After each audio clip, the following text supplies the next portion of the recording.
Hi, I'm Chris Plumb, head coach and CEO of the Carmel Swim Club. This is the Off the Deck podcast.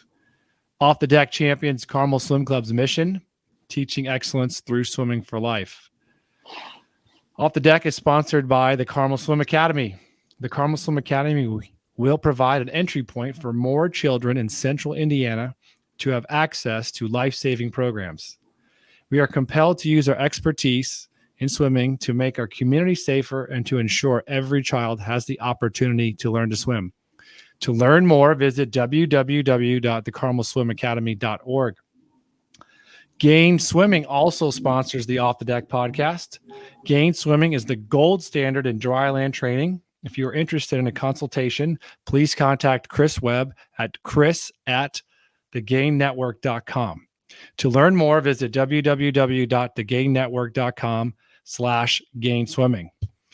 Today, someone who's certainly been through the Carmel Swim Club program. She teaches, or hopefully we taught her to teach excellence through swimming for life. She's done the GAIN program. She's probably doing some version of it now at the University of Tennessee. Today we have Trude Rothrock, who is a senior at the University of Tennessee. She is a 7-time All-American, a 2021 All-SEC second team, scholar athlete, SEC academic honor roll, IHSAA state champion, and Carmel Swim Club record holder, Olympic trial qualifier, and just an all-around fun person. Trude, welcome to the show. How are you? Thank you, Chris. I'm great. Happy to be here. Yeah, so you're coming off of you were just telling me you're coming off of a workout where you're in the weight room and you're back at home. So let's just start there. What is life like for you now getting back to work here as a senior on the campus at the University of Tennessee? I mean, as a senior, like I said before, it's a lot more responsibility this year, which is such a privilege. Like, I can't imagine leading a better team than this one. But yeah, right now with training, we're kind of just getting back into it a little bit, doing some light conditioning, starting to get into the competition season, which is really exciting for us. We have a lot of big goals this year. And being a senior, it's really exciting to be able to kind of lead the team into those goals and kind of help bring some clarity for that. Yeah, so they say that success leaves clues, right? And so, the University of Tennessee has had a lot of success. You guys have been pretty recently I guess it's 2 years now, you're SEC champions, which is huge. Mm-hmm. You have an Olympian on your team, and then Matt Kredich's list of accomplishes goes on and on. So what have you seen there? What clues have you been shown for that success at the University of Tennessee swimming and diving program? I mean, I think a big thing that our team kind of relies on is just this idea of family and having an identity just in the team, not worrying as much about individual success, but kind of viewing our success as a team versus individual. So I think a lot of our success comes from that. When someone has a really good swim in a dual meet at SEC is anything, it's a team victory. It's not just a victory for that person, it's everyone's victory.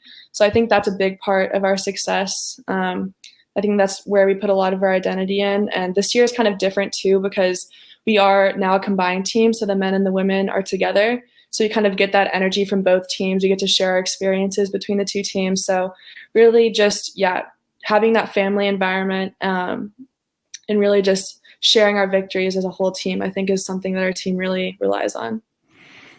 Yes, family. And I know you probably experienced some of that idea or identity, we, not me, at Carmel. Mm-hmm. But, what are some of the things that you guys do or exercises, or why does that feeling exist? And how do you enhance that as a senior?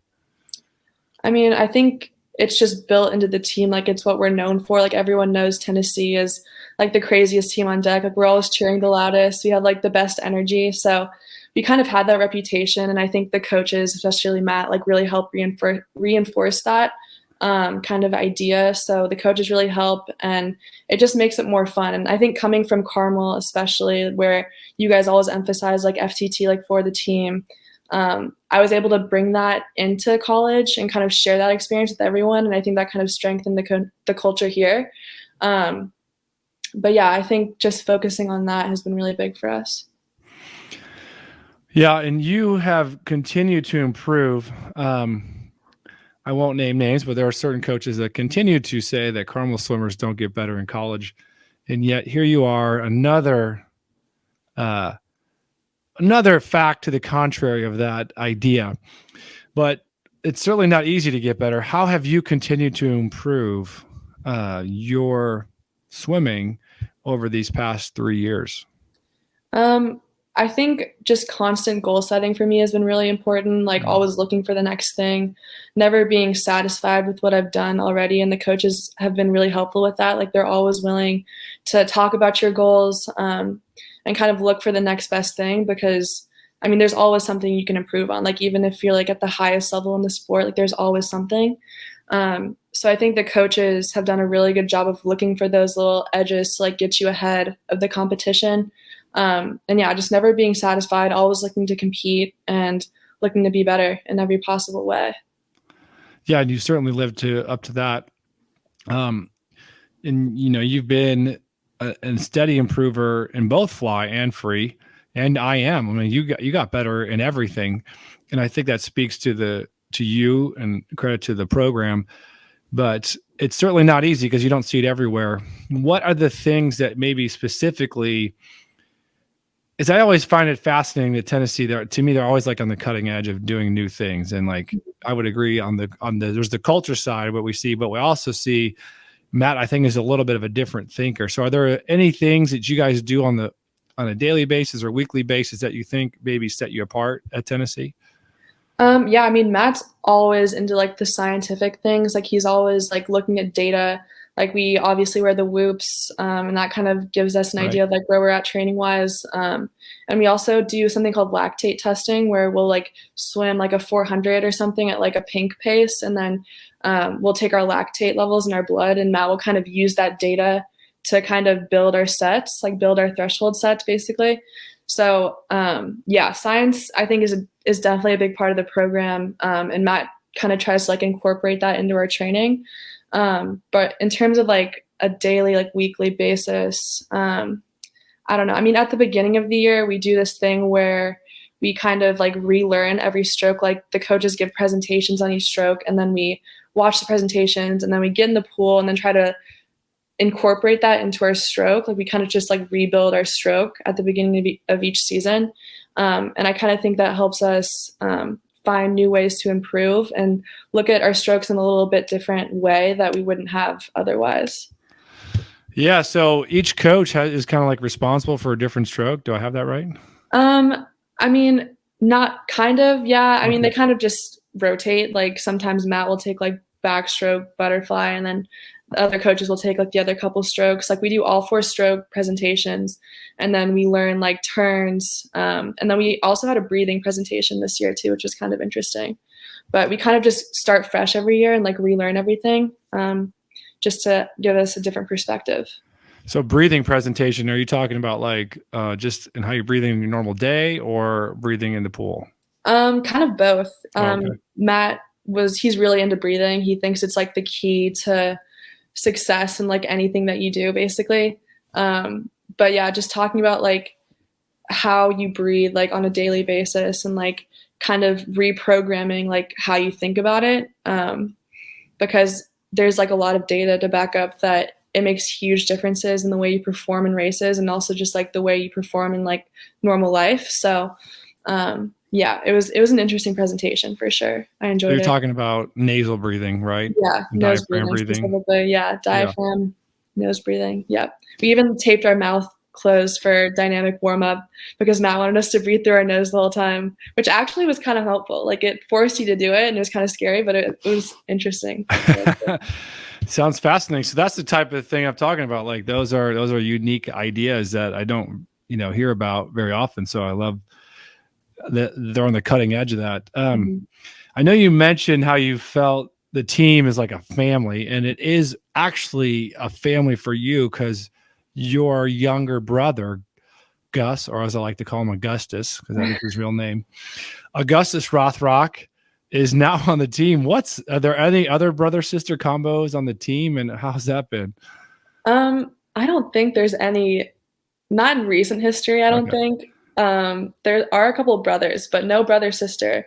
But honestly, I've enjoyed it so far. It's been fun, like watching him in practice. And like the other day, it was weird. Like we were doing a fly practice, and I looked over to like a couple lanes across from me, and Gus was just there, and I was like, oh my god, Gus is here! Like he's literally training with me in a fly set. Like this is so weird because I was never really with him for like the past 3 years, so him just like being at practice, like racing me basically in like a fly set was kind of like an out of body experience. It was cool. But yeah, I'm really grateful that he's here. It's been a lot of fun so far, and I think he's enjoyed it. Yeah. And then you guys, I know you mentioned too about being a senior. You have a big freshman class. What are some of the things the senior class, would like the freshmen to know? If they were listening now, what would you want to pass on to them? Probably just that even as freshmen, like their voices are really important. I think for me coming into college as a freshman, I was pretty timid. Like I never really wanted to like speak up about anything. Like I kind of just wanted to go with the flow, like do whatever the seniors wanted me to do. But I think our freshman class especially is very talented. There's a lot of them. They have a lot to bring to the table. So I would just, if they were here, I would just say to like use your voice. Don't be afraid to communicate and speak your mind, because this team is at its strongest when everyone has a voice. So I would say that. Yeah, that's probably true for hopefully all the freshmen across the world in high school and in college, right? Use your voice, speak your opinion. Mm-hmm. And it seems like just I do look at you guys and acknowledge, man, that would be a fun team to be on, because you guys seem to do things in and out of the pool. What are some of the fun things you guys have done outside the pool as a group? Well, recently we went on a hike. That was pretty fun. But next week, actually, we're going to Wilmington, North Carolina for our like yearly training trip. So I'm looking forward to that. It's like over 4 days. Like we don't have any phones, like no technology. Oh, wow. We're just all together as a team in this hotel, like on the beach, basically. And we do a lot of surfing, a lot of like dry land type stuff on the beach. And then we have a dual meet against UNC Wilmington, like on the 3rd day, I think. And then on the last day, we had like a 1 mile open swim in the ocean. We like swim a mile down and then we run back. So that's always been a tradition for our team and something that we've always looked forward to, and a really good like just team bonding experience for everyone. So I'm sure you guys come back stronger, better, ready for the season from that. That is the goal. And I feel like it always happens. Like we always have a ton of time to talk about like our goals for the season and just like really grow closer as a team. So really looking forward to that. Yeah. Kind of shifting gears here. You are an academic All-American, majoring in microbiology, and then minoring in Spanish. Mm-hmm. So you're ready to go make a difference in the world.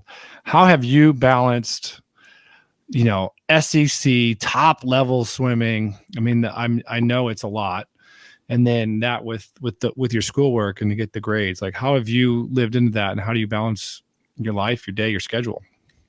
I mean, a lot of sleep deprivation, I would say, first of all, but I don't know. It's just kind of coming up with a plan like each week and kind of planning everything out, like talking to the coaches has been really helpful for me. But yeah, I would say having a plan for each week, and also just like trying to work with your professors as much as possible, like because we do miss a lot of school. Like I think last year we missed like 2 weeks, so just really being willing to like communicate and like work with your professors is really important.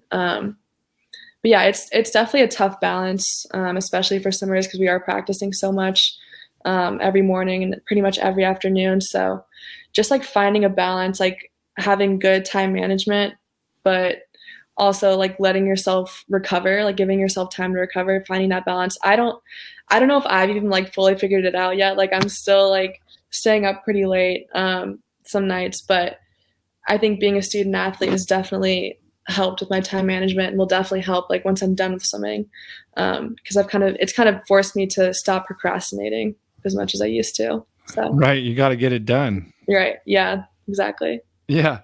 And that, I always look at too, when you know you have swim practice, like, well, I have to go to practice. So Right. let me use my other time.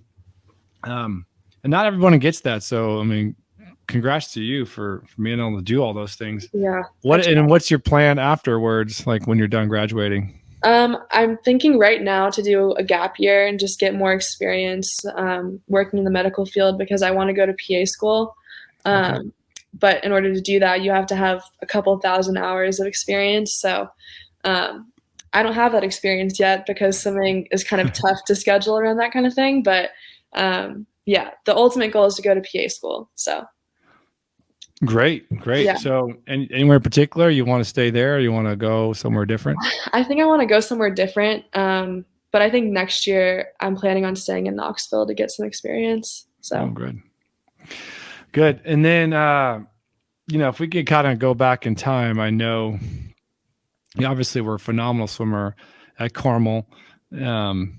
Anything you remember from your time at Carmel, that advice or things that you would want to pass along to the team today if they were listening? I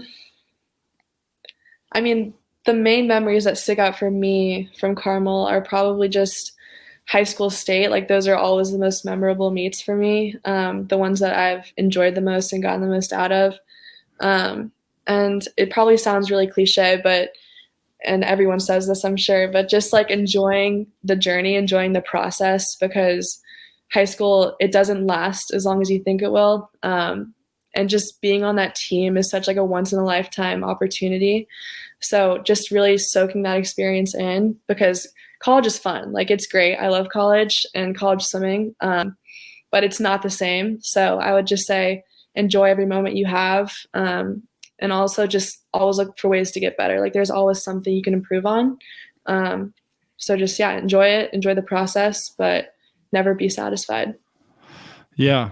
Great advice. And I know a lot of the team members are listening. So, and you swam with some of them this summer, which is great. Yeah.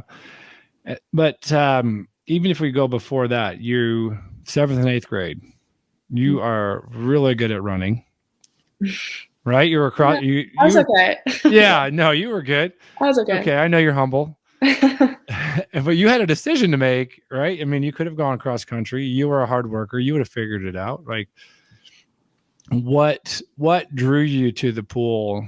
And was there really a decision to make? To me, I think there was. I remember talking to your mom about it, but how did you make that decision and during that time? I mean, I think I was just part of it. I was just more familiar with swimming. Like it had always like kind of been in my life. Like I had been swimming since I was like 6 years old. So I had more experience in swimming, but I think I also just enjoyed the team aspect of swimming a little bit more. Like cross country, it was like a pretty small group of us. And it was very much individual. I feel like swimming, I just enjoyed it more. Like I enjoyed the people I was around more. And frankly, I enjoyed racing more with swimming than I did cross country. So the decision was pretty easy for me. I just ultimately enjoyed it more than cross country. I was good at running, but like I couldn't see myself doing it in the long run. You like that 100 fly better than that I did 20-minute race, right? It was much nicer than a 20-minute 5K for sure. Well, and so did Gus, right? He was a pretty good runner too, but I think we always knew he would be a swimmer. He still thinks he's a good runner. He's like, yeah, I'm so fast. He talks about it all the time. Like, Gus does not lack for confidence. We know he that. does not. He does not. So that'll serve him well though in college, right? Yeah. Yeah. But originally, how did you get involved in the pool and the water? What brought you to the pool? I just don't think I was good at many other things. My parents were just like, well, maybe she can swim. So I got thrown in the water. I actually don't know for sure. I think I got started originally in like a summer league team. I think it was Woodgate. So yeah, I got started in summer league and I guess I liked it, and I wasn't very good at soccer. I was okay at soccer. I was fine. I wasn't good at dance. I wasn't good at gymnastics or tennis. So my parents, I think, ultimately just decided that I was going to swim, and that's what it was going to be. So I'm glad that they made that decision for me though, because it got me here. But yeah, I mean, it's working out for you so far. Yeah. Kind of crazy. Yeah, no, it's been great. And then, I know you also teach swim lessons. What do you think? Do you get satisfaction from teaching those swim lessons in the summertime? Yeah, I think it was, especially this summer, it was a good experience. I got to work with a lot of like younger swimmers. And I think my dad was telling me about this. Somehow he heard about it. One of the kids that I coached, I was giving private lessons to, he was like talking to his class about how I like gave him private lessons and how much like he enjoyed it. So just like knowing I had like an impact on their like swimming career was really cool for me, like kind of seeing like it go full circle, because I remember being like 8 years old and getting some lessons from like Angie Roby. I think she was a Carmel swimmer like way back in the day, but kind of just being able to like give back to other kids who like really enjoy the sport was a really cool opportunity for me. I really enjoyed it. Yeah. And it just feels like, passing it, paying it forward, so to speak. And, the thing about swim lessons is like, you just don't even know what life you may have saved by teaching someone how to swim. Right. And it's a skill that we all got to have and learn and teach. And it seems to me like too, like by choosing, you want to go to PA school. Do you think like you want that because the opportunity to give back and make someone's life better? Yeah, I think that's always kind of been my passion, like using my abilities to help other people. It's just always been something that I've wanted to do. And I think swimming has kind of like instilled that like passion in me too, because it is an individual sport, but it's also about like helping your teammates and helping them get better every day. So kind of bringing that into like a professional career, I think makes a lot of sense for me. And it's something that I enjoy. So. Yeah, that's great. So we're going to switch gears here and ask some podcast quick questions. Some of them are quick, some of them are not, Oh. All right. So my first fun question here, Trudy, is who, anybody, anytime, would you like to do a social kick with? Anybody, anytime. Yeah. Justin Bieber. You know what? That might be it. Yeah, I would say Justin Bieber. Or this is a weird answer actually. Maybe Chris Webb. He visited this weekend to Knoxville with us to just like watch, I guess, because he was going to another game clinic. And me and Bailey, my roommate, who he coached, we went out to breakfast and we literally just sat there and talked for like 2 hours. Like just the amount of information he had was like so insane and cool. I don't know. That's just what came to mind. Or Justin Bieber. Either one. Well, yeah. No, those are two good choices. Two very different choices, but yeah, dynamically different. Yeah, for sure. What 3 songs are on your pre-race playlist? Oh my God, that's a tough one. Probably. God, I'm like blanking right now. I'll go with a Justin Bieber song. I'll go with "Somebody to Love" by Justin Bieber. Maybe some kind of like rap. I'm like looking through my Spotify right now. Probably some like Kanye West, I'm guessing. Yep. Some Kanye song. Doesn't really matter. Any kind of Kanye is good. And then, I don't know. Maybe some Megan Thee Stallion.